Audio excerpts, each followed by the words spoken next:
अगर मैं आपसे पूछूं कि इंडिया का सबसे अमीर राज्य कौन सा है तो जाहिर सी बात है आप यहाँ महाराष्ट्र का नाम लोगे, क्योंकि महाराष्ट्र की जीडीपी इंडिया में किसी भी दूसरे स्टेट के मुकाबले बहुत ज्यादा है। बट अगर मैं कहूँ इंडिया का सबसे अमीर राज्य महाराष्ट्र नहीं है तो आपको कैसा लगेगा? और यहाँ मैं दिल्ली या फिर गोवा जैसे छोटे राज्यों की बात नहीं करने वाला जिनका पर कैपिटा इनकम वैसे भी ज्यादा है, क्योंकि यहाँ आबादी कम है। यहाँ मैं कुछ मेजर राज्यों की बात करने वाला हूँ जहाँ आपको पता चलेगा कि कुछ राज्य ज्यादा जीडीपी ग्रोथ के साथ भी पर कैपिटा इनकम में पीछे हैं और कुछ राज्य कम जीडीपी ग्रोथ के साथ भी पर कैपिटा इनकम में आगे हैं। ये फैक्ट आपकी आंखें खोलने वाला है, क्योंकि अगर आप इन 5 राज्यों से बिलोंग करते हो तो आपको पता चलेगा कि आपका राज्य आगे है तो क्यों है, पीछे है तो क्यों है। जो सबसे बड़ा फैक्टर है मैं उसकी बात करूंगा।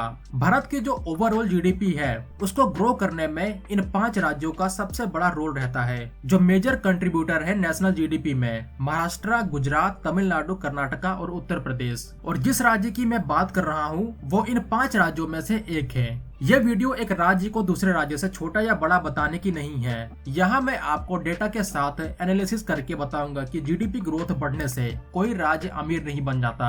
मैंने पिछले 20 साल का डेटा निकाला है। इन 20 साल में मैंने पाया कि उत्तर प्रदेश की एवरेज जीडीपी ग्रोथ महाराष्ट्र से भी ज्यादा है, लेकिन मैंने ये भी पाया कि उत्तर प्रदेश की जीडीपी और महाराष्ट्र की जीडीपी में 2005 में सिर्फ 7.2 लाख करोड़ का फर्क था और आज यही डिफरेंस 15.7 लाख करोड़ के आसपास आ चुका है। इवन उत्तर प्रदेश की एवरेज ग्रोथ महाराष्ट्र से ज्यादा रही है। यहाँ आपका आर्गुमेंट हो सकता है कि 2005 में महाराष्ट्र और यूपी के ओवरऑल जीडीपी के बेस में काफी ज्यादा फर्क था, इसीलिए ये डिफरेंस आज के टाइम इतना बड़ा लग रहा है। वेल, ये बिल्कुल सही है। इसीलिए जो मैं आपको बताने वाला हूँ वो ओवरऑल जीडीपी नहीं बल्कि पर कैपिटा इनकम है। इसको हम पूरी डिटेलिंग के साथ समझेंगे कि आखिर कुछ राज्य जिनकी ओवरऑल जीडीपी ज्यादा है और जिनकी ग्रोथ ज्यादा है फिर भी उनका per capita income living standard दूसरे राज्यों से कम है, ऐसा क्यों? और मैं यहाँ देश के कुछ बड़े राज्यों की ही बात करूंगा। यहाँ छोटे राज्यों की बात नहीं हो रही, क्योंकि छोटे राज्यों की ओवरऑल जीडीपी और बड़े राज्यों की ओवरऑल जीडीपी में जमीन आसमान का फर्क है। यहाँ तक तो आपने समझ लिया होगा कि जीडीपी नंबर से आप ये डिसाइड नहीं कर सकते कौन सा देश या फिर राज्य अमीर है, खुशहाल है या फिर डेवलप्ड है। क्योंकि दुनिया में अगर हम टॉप 5 रिच कंट्रीज की लिस्ट देखें इन टर्म ऑफ जीडीपी तो इंडिया यहाँ जापान और बाकी यूरोपियन देशों से भी आगे दिखेगा। लेकिन क्या एवरेज 1% इंडिया का, एवरेज 1% जो जापान का है उससे ज्यादा कमाता है? क्या एवरेज जापानीज एवरेज इंडियन से कम पढ़ा लिखा है या फिर उसका लिविंग स्टैंडर्ड इंडिया से नीचे हो गया? बिल्कुल नहीं। जापान और इंडिया के जीडीपी नंबर में भले ही फर्क न दिखे या फिर इंडिया आगे दिखे, लेकिन जो चीज सबसे ज्यादा मायने रखती है वो है पर कैपिटा इनकम। इसमें इंडिया आज के टाइम जापान से कई गुना पीछे है। इसीलिए हमेशा हमें जीडीपी नंबर से ज्यादा पर कैपिटा इनकम पर फोकस करना चाहिए। अब यहाँ आपका सवाल हो सकता है कि जब जीडीपी ग्रोथ बढ़ेगी तो पर कैपिटा इनकम भी बढ़ेगा। हाँ, लेकिन यही सबसे बड़ा फैक्टर है। इंडिया में कुछ राज्यों की एवरेज जीडीपी ग्रोथ काफी ज्यादा है दूसरे राज्यों के मुकाबले, लेकिन उनकी पर कैपिटा इनकम ग्रोथ कम है, क्योंकि यहाँ एक की फैक्टर काम करता है। वो क्या है आपको डेटा के साथ समझाता हूँ। 2005 में भी महाराष्ट्र देश का लीडर था। फिर उसके बाद तमिलनाडु, कर्नाटका और उत्तर प्रदेश जैसे राज्य आते थे जिनमें ज्यादा कुछ फर्क नहीं था। आज के टाइम भी महाराष्ट्र की जीडीपी इन राज्यों से ज्यादा है। इनफैक्ट कुछ राज्यों से तो काफी ज्यादा हो चुकी है। अब इस बीच इन 20 सालों में यानी 2005 से 2025 के बीच जो ओवरऑल जीडीपी ग्रोथ रही है एवरेज, उसमें कर्नाटका सबसे आगे रहा है जो डबल डिजिट में ग्रो हुआ है, और सबसे कम ग्रोथ रही है गुजरात की। फिर महाराष्ट्र के साथ तमिलनाडु और उत्तर प्रदेश ने भी काफी अच्छा परफॉर्म किया है। अब बात करते हैं पर कैपिटा इनकम, यानी एक पर्सन ऑन एन एवरेज एक साल में कितना कमाता है। 2005 में इन 5 राज्यों में महाराष्ट्र का एक एवरेज पर्सन बाकी राज्यों के मुकाबले ज्यादा कमाता था, लेकिन 2025 यानी आज के टाइम कर्नाटका इन सभी राज्यों को बीट करके टॉप पे आ चुका है, जहां ऑन एन एवरेज एक पर्सन 3 लाख रुपए कमा लेता है। ऐसा इसलिए हो पाया क्योंकि कर्नाटका की एवरेज ग्रोथ महाराष्ट्र से ज्यादा रही है। लेकिन आपकी नजर फिर उत्तर प्रदेश पे जाएगी, क्योंकि इस बीच उत्तर प्रदेश की भी ग्रोथ ज्यादा है महाराष्ट्र से, तो यूपी का भी पर कैपिटा इनकम ज्यादा होना चाहिए। लेकिन हमें ये देखना होगा कि पर कैपिटा इनकम को निकालने के लिए टोटल जीडीपी को टोटल पॉपुलेशन में डिवाइड करना पड़ता है, और यहाँ उत्तर प्रदेश की पॉपुलेशन इन बाकी राज्यों से बहुत ज्यादा है। कर्नाटका की आबादी महाराष्ट्र से ऑलरेडी कम थी। और जो आबादी बढ़ने की दर थी इन 20 सालों में वो भी कम है। अब एक राज्य की आबादी कितना बड़ा फैक्टर बन सकती है ये डिसाइड करने में कि कौन सा राज्य अमीर है कौन सा नहीं, उसको हम डेटा की हेल्प से समझते हैं। उत्तर प्रदेश जिसकी आबादी 2005 में 16.6 करोड़ से ज्यादा थी, उसकी आबादी आज बढ़कर 24.5 करोड़ को भी पार कर चुकी है। अगर उत्तर प्रदेश एक अलग देश होता तो ये दुनिया का छठा देश होता जिसकी आबादी सबसे ज्यादा होती। जो मैं मेन फैक्टर की बात कर रहा था वो यही है। पिछले 20 सालों में उत्तर प्रदेश की पॉपुलेशन बढ़ने की एवरेज ग्रोथ रही है 2%। आपकी जीडीपी ग्रोथ हो रही है तो आप उम्मीद करोगे कि पर कैपिटा इनकम भी ग्रो होगी, लेकिन जितनी रफ्तार जीडीपी की है उससे ज्यादा रफ्तार आबादी बढ़ने की है, तो पर कैपिटा इनकम कहां से ग्रो होगी। यही कारण है कि कर्नाटका महाराष्ट्र को बीट कर पाया क्योंकि इनकी आबादी बढ़ने की दर महाराष्ट्र से कम है और उत्तर प्रदेश जैसे राज्यों से तो बहुत कम। प्लस कर्नाटका की जीडीपी ग्रोथ भी ज्यादा रही है। इसका मतलब अगर आपको सच में पर कैपिटा इनकम बढ़ानी है तो आपको जीडीपी ग्रोथ तो बढ़ानी ही होगी, साथ में पॉपुलेशन ग्रोथ को भी कम करना होगा। साउथ के राज्यों की आबादी बढ़ने की स्पीड ऑलमोस्ट रुक गई है, ये डेटा से भी पता चलता है। तमिलनाडु की आबादी 2005 में सिर्फ 6.2 करोड़ थी और आज बढ़कर सिर्फ 7.7 करोड़ तक ही पहुंची है।